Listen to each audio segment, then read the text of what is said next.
안녕하세요. 오늘의 학습 내용은요, 소인수 분해입니다. 소인수 분해가 무엇인지, 어떻게 소인수 분해를 하는지 함께 알아볼게요. 자, 우리가 앞의 시간에서요, 소수와 합성수에 대해서 배웠어요.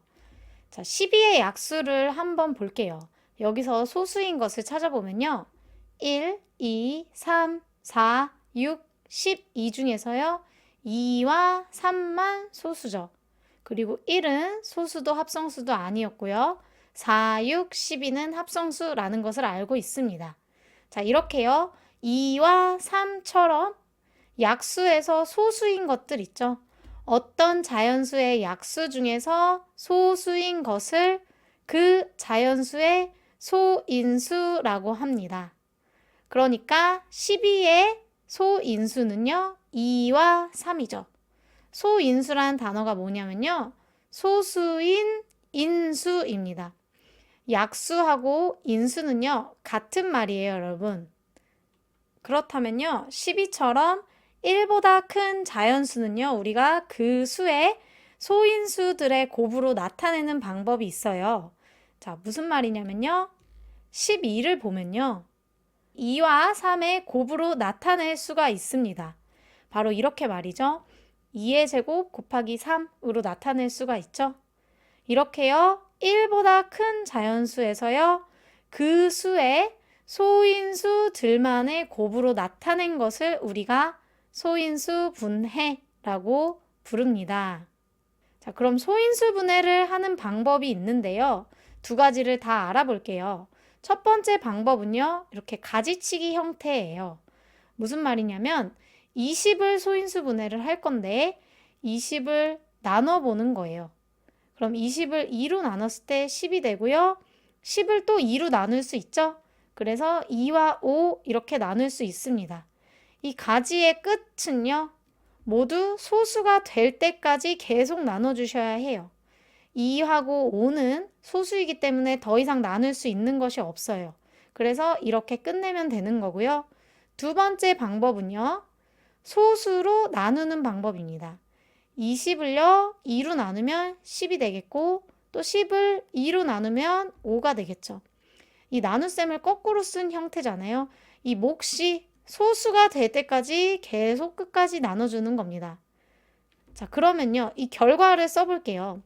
그 결과는요, 20을요, 어떻게 나눌 수 있냐면요, 2 곱하기 2 곱하기 5 이렇게 나눌 수 있어요. 여기서도 마찬가지죠. 2 곱하기 2 곱하기 5 이렇게 나눌 수 있습니다. 그래서요, 20을요, 소수의 곱으로 나타내면요, 2가 두 번 있어서 2의 제곱, 그리고 곱하기 5 이런 형태로 나타낼 수가 있어요. 이 두 방법은요, 방법이 달라 보여도 원리는 한 가지입니다. 몫이 소수가 될 때까지 계속 나누면 되는 것이죠. 자, 그리고 소인수 분해를 한 결과를 쓸 때는요, 보통 크기가 작은 소인수 있죠. 2하고 5에선 2가 더 크기가 작죠? 크기가 작은 소인수부터 차례대로 쓰고요.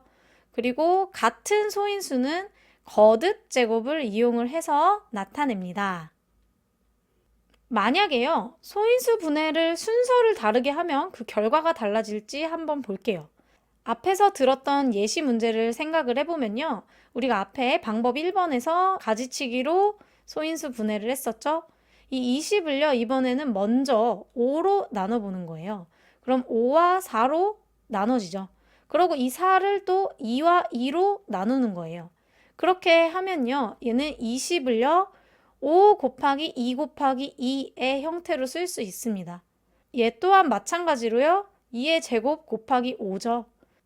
즉, 소인수들의 곱의 순서를 생각하지 않아서요, 1보다 큰 자연수를 소인수 분해한 결과는 오로지 한 가지 뿐입니다. 오늘 배운 내용을 정리해 볼게요. 소인수는 뭐냐면요, 어떤 자연수의 약수 중에서 소수인 것을 말을 합니다.